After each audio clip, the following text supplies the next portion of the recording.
Morning. Good morning.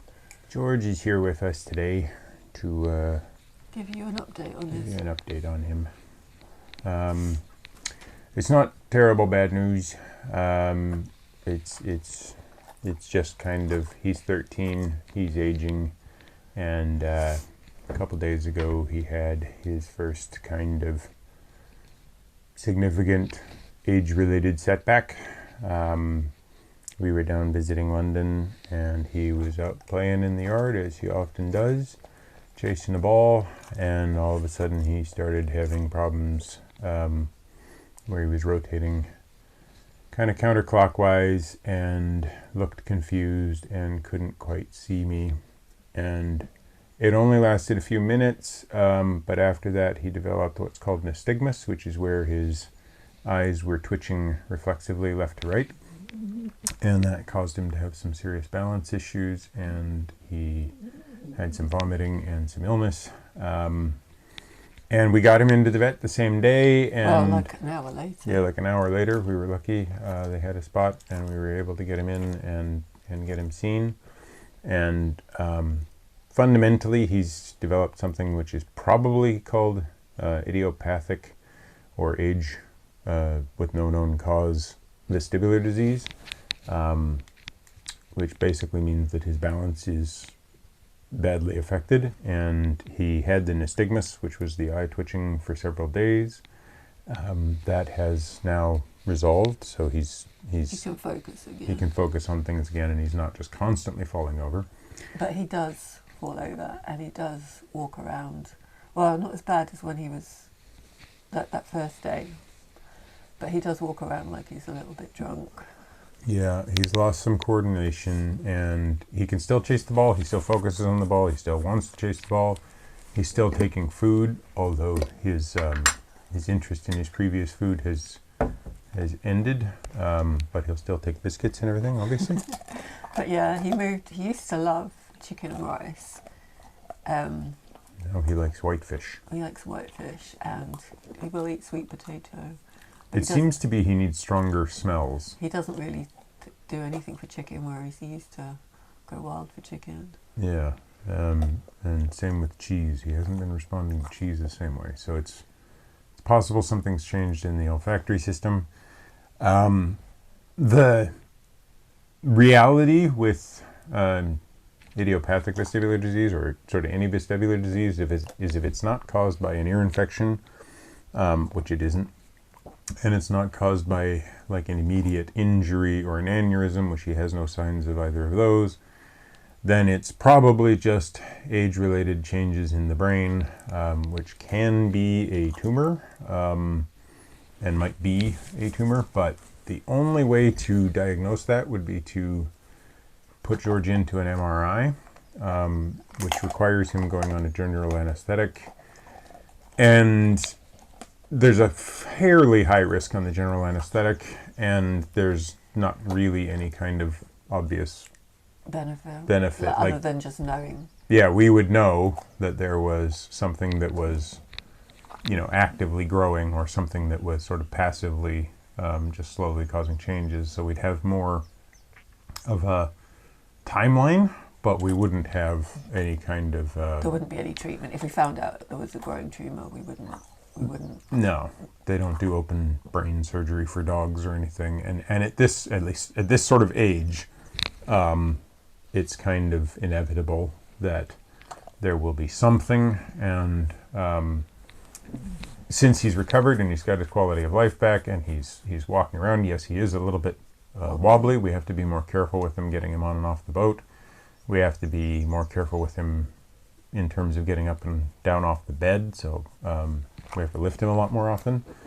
And I'm going to be going today to get some matting or something to put down, so he's got a little bit more of a stable... Yeah, because if he loses balance, he can slip on the wooden floor, whereas if there's carpet or rug or whatever, it's easier for him. Easier. And he's at the point where he's pretty well recovered, in terms of he's not like,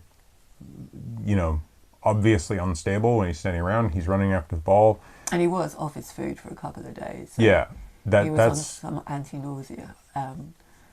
to try and, because the wobbling eyes could make him feel really disorientated, and that can have the knock-on effect of, you know, when you're feeling dizzy and nauseous, you don't want to eat. So yeah, and we're going to try taking him off the anti-nausea today, because he's shown no signs of nystagmus now for 2 days, and he's definitely seemed to be more on his food and everything. Albeit a bit fussy. Yeah, so I got no more biscuits. he wants some more biscuits, though. I think you can have one more biscuit. But yeah, obviously it was like really upsetting, like especially for Michael, because Michael witnessed the circling, and just it's just been an adjustment. I mean, we know he's 13, and we know what that means, but it's just still really, really hard and really upsetting. And you thought we were going to lose him that first day. Yeah, the first initial attack was very scary. He was really out of it, and he was really reactive to me kind of being there. Like his hearing's been going anyway. I think he wants to get down now. His hearing's been going. His kind of increase in his reactivity to anybody poking him or prodding him when he's not aware of it, like when he's not prepared for it. Even like if he's in where the food goes down, and I go and put the food down, if he doesn't know I'm there, it'll make him jump because he won't hear me. And now that he does seem to be recovering, the thing with the idiopathic vestibular disease is,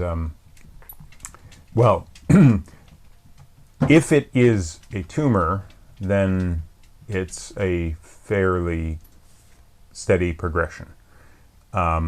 And he'll be okay, and he'll recover, and then there will be a second, and then there will be a third, and it will just be this ongoing until his quality of life is too problematic for him. If it's not a tumor, or if it's a very passive, just kind of not aggressive, not really malignant, just something that's kind of there, then it could be years still that he's got left. It's really just a matter of what's happening inside there. And the MRI, if we had, kind of the resources and we do have insurance, and we could cover the MRI, but the reality is that without several MRIs over a progressive period of time, you wouldn't be able to get anything but a single picture of anything. And it means him being away from us for a whole day, waking up after anaesthetic. In a strange location, having to go in for the anesthetic, and it's just at 13, even if we had that knowledge, there wouldn't be anything changing for George. There won't be any treatment. So the reality is, George is okay. George is comfortable.